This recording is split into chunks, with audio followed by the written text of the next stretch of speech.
മക്കളെ, ഈ ഒരു വീഡിയോ ചെയ്യുന്നത് സത്യം പറഞ്ഞു കഴിഞ്ഞാൽ ഇപ്പോൾ +2 കഴിഞ്ഞിരിക്കുന്ന കുട്ടികൾക്കാണ്. അത് റിപ്പീറ്റേഴ്സിനല്ല, റിപ്പീറ്റേഴ്സിനല്ല. റിപ്പീറ്റേഴ്സോ ആണെങ്കിൽ അവർക്ക് ഈ വീഡിയോ സ്കിപ്പ് അടിക്കാം. കാരണം എന്താണെന്ന് പറഞ്ഞാൽ നീറ്റിനെ കുറിച്ച് ഇപ്പോഴും പ്രോപ്പറായിട്ടുള്ള ധാരണ ഇല്ലാത്ത കുറേ മക്കളുണ്ട്. കഴിഞ്ഞ ദിവസം ഒരു കുട്ടി ഫോണിൽ വിളിച്ച് സംസാരിച്ചപ്പോഴാണ് എനിക്ക് എന്തായാലും ഈ ഒരു വീഡിയോ ചെയ്യണം തോന്നിയത്.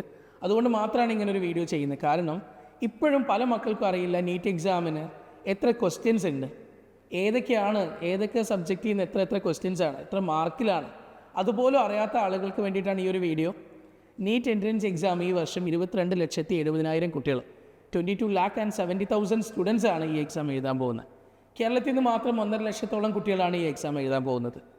ഈ എക്സാമിൽ നമുക്ക് വന്നിട്ട് ഫിസിക്സിൽ 45 ക്വസ്റ്റ്യൻസ്, കെമിസ്ട്രിയിൽ 45 ക്വസ്റ്റ്യൻസ്, ബയോളജിയിൽ 90 ക്വസ്റ്റ്യൻസ്, ടോട്ടൽ വന്നിട്ട് എല്ലാം കൂടെ 180 ക്വസ്റ്റ്യൻസ് ഉണ്ടാവുന്നത്.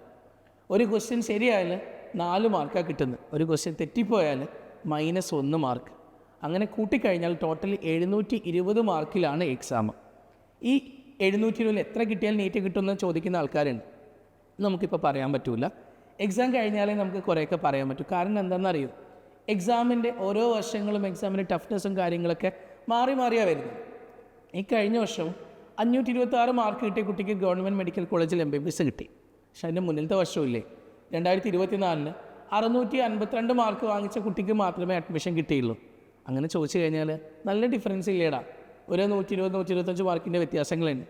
അങ്ങനെ അത്രയും മാർക്കിൻ്റെ വ്യത്യാസങ്ങൾ വരുമ്പോൾ നമുക്ക് ഒരിക്കലും ഇപ്പോഴും പ്രെഡിക്റ്റ് ചെയ്യാൻ പറ്റില്ല എന്താവും എങ്ങനെയാവും എന്നൊന്നും തന്നെ. ഇതിൽ ബയോളജിയിലാണ് 360 മാർക്ക്, 180 മാർക്ക് ഫിസിക്സിലാണ്, 180 മാർക്ക് കെമിസ്ട്രിയില്ല. അപ്പോൾ മക്കൾ എന്താ ചെയ്യേണ്ടത് ചോദിച്ചു കഴിഞ്ഞാൽ, നിങ്ങൾ ഇതുവരെ ഒരു മോക്ക് എക്സാംസ് എഴുതാത്ത കുട്ടിയാണെങ്കിൽ താഴെ ഒരു ലിങ്ക് ഉണ്ട്. ആ ലിങ്കിൽ കയറിയിട്ട് നമ്മുടെ കമ്മ്യൂണിറ്റിയിൽ രജിസ്റ്റർ ചെയ്യുക. 1-ാം തീയതി 2-ാം തീയതിയിലുമായിട്ട് ഉച്ചയ്ക്ക് 2 മണി മുതൽ 5 മണി വരെ നമ്മുടെ ഈ പ്ലാറ്റ്ഫോമിൽ എക്സാം ഉണ്ട്. നിങ്ങളൊരു 2 പേപ്പറെങ്കിലും ഒന്ന് എഴുതി നോക്കുക. അപ്പോൾ നിങ്ങൾക്ക് മനസ്സിലാവും എങ്ങനെയൊക്കെയാണ് ടൈമൊക്കെ നമ്മൾ ശ്രദ്ധിക്കേണ്ടത്, ഏത് രീതിയിലാണ് എക്സാം നടക്കുന്നത്. അപ്പോൾ ആ എക്സാമിന് നമ്മൾ എങ്ങനെ ടൈം മാനേജ് ചെയ്യാൻ പറ്റും, ഇതൊക്കെ നിങ്ങൾക്ക് മനസ്സിലാക്കാൻ ഈ JPSCൻ്റെ ഈ ഒരു എക്സാം ഒന്ന് എഴുതി നോക്കിയാൽ മതി. ഉറപ്പായിട്ടും ഇതുവരെ അങ്ങനെ എക്സാം എഴുതി പരിചയമില്ലാത്ത കുട്ടികൾ നിർബന്ധമായിട്ടും ഈ എക്സാം ഒന്ന് എഴുതി നോക്കുക.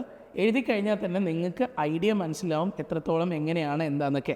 അപ്പോൾ നിർബന്ധമായിട്ടും ആ എക്സാം മക്കൾ എഴുതി നോക്കിക്കഴിഞ്ഞാൽ നിങ്ങൾക്ക് നല്ലൊരു പ്ലാനോടുകൂടെ പോകാൻ പറ്റും. ഇനി എനിക്ക് നിങ്ങളോട് പറയാനുള്ളത്, നിങ്ങൾ നോർമൽ ബോർഡ് എക്സാമിന് വേണ്ടി പഠിച്ച കുട്ടിയാണ്, നിങ്ങൾ എൻട്രൻസിൻ്റെ ക്വസ്റ്റ്യൻസ് ഒന്നും ഇതുവരെ ചെയ്ത് നോക്കിയിട്ടില്ല. അങ്ങനെയാണെങ്കിൽ ബയോളജിയിൽ നിന്നായിരിക്കും നിങ്ങൾ തുടങ്ങുന്നത് നല്ലത്. ബയോളജിയിൽ തുടങ്ങിയാൽ നിങ്ങൾക്ക് അത്യാവശ്യം നന്നായിട്ട് ബയോ കുറേയൊക്കെ നിങ്ങൾക്ക് ഓർമ്മ ഉണ്ടാവും. 12th ഒക്കെ നിങ്ങളിപ്പോൾ എക്സാം കൊടുത്തവരല്ലേ, അപ്പോൾ ആ സാധനമൊക്കെ നിങ്ങൾക്ക് ഓർത്തെടുക്കാൻ പറ്റും. അപ്പോൾ അതൊക്കെ വേഗം ഓരോ ക്വസ്റ്റ്യനും നിങ്ങൾ നോക്കുന്നതിനനുസരിച്ച് അപ്പോൾ തന്നെ അത് ബബിൾ ചെയ്യുക. 1ാമത്തെ answer C, okay, C mark ചെയ്യുക. അങ്ങനെ ചെയ്തു പോവുക. അപ്പോൾ മക്കൾ എന്ത് ചെയ്യുക, നിർബന്ധമായിട്ടും ആദ്യം ബയോന്ന് തുടങ്ങുക, എന്നിട്ട് കെമിസ്ട്രിയിൽ പോവുക, എന്നിട്ട് ഫിസിക്സിലേക്ക് പോവുക. നിങ്ങൾക്ക് ഏറ്റവും ഈസി കെമിസ്ട്രി ആണെങ്കിൽ കെമിസ്ട്രിയിൽ തുടങ്ങിക്കോ, നിങ്ങൾക്ക് ഏറ്റവും ഈസി ഫിസിക്സ് ആണെങ്കിൽ അങ്ങനെ തുടങ്ങിക്കോ. പക്ഷേ ഒരു കാര്യം, നിങ്ങൾ ഇതുവരെ പരിചയമില്ലാത്ത കുട്ടികളാണെങ്കിൽ ബയോന്ന് തുടങ്ങുന്നതാണ് നിങ്ങൾക്ക് നല്ലത്. പിന്നെ വെറുതെ ഫുള്ളായിട്ട് ബബിൾ ചെയ്യാനൊന്നും നോക്കരുത്. അടുത്തവനെല്ലാം ചെയ്യുന്നുണ്ട്, അങ്ങനെയാണ് ഒൻ്റെ നോക്കി അയ്യോ ഞാനും എന്നാൽ മുഴുവൻ ചെയ്യട്ടെ, അങ്ങനെ ചെയ്ത് വെക്കരുത് കേട്ടോ. എന്നാൽ ചിലപ്പോൾ ആ കുട്ടിക്ക് ഒന്നും അറിയാത്തതുകൊണ്ടായിരിക്കും കുട്ടി ഫുള്ള് ബബിൾ ചെയ്ത് വെച്ചത്. നിങ്ങൾക്ക് ഏറ്റവും ഉറപ്പുള്ള, നിങ്ങൾക്ക് ശരിയെന്ന് തോന്നുന്ന സാധനങ്ങൾ പ്രോപ്പറായിട്ട് മക്കൾ ബബിൾ ചെയ്യുക. ഓക്കെ ആണല്ലോ? അപ്പോൾ മക്കളെ, നീറ്റ് എക്സാം 3-ാം തീയതിയാണ്. നിങ്ങളൊരു 1 മണിക്കുള്ളിലെങ്കിലും നിങ്ങൾ എക്സാമിനേഷൻ സെൻറ്ററിലേക്ക് കയറാൻ നോക്കണം. അവിടെ എത്തി ബയോമെട്രിക്സ് ഒക്കെ കഴിഞ്ഞ് മക്കൾക്ക് 2 മണിക്കാണ് എക്സാം സ്റ്റാർട്ട് ചെയ്യുക. 1:45 നിങ്ങൾക്ക് ബുക്ക്ലെറ്റ് തരും, ക്വസ്റ്റ്യൻ ബുക്ക്ലെറ്റ് തരും. നിങ്ങൾക്ക് 1:50 കാര്യങ്ങളൊക്കെ ഫില്ല് ചെയ്യുക.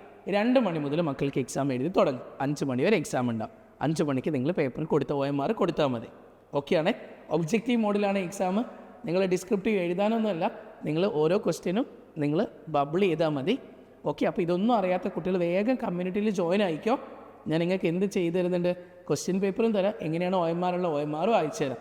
മക്കൾ അതിൽ പ്രാക്ടീസ് ചെയ്ത് നോക്കിയാൽ മതി. ഓക്കെ, താങ്ക് യു മക്കളെ.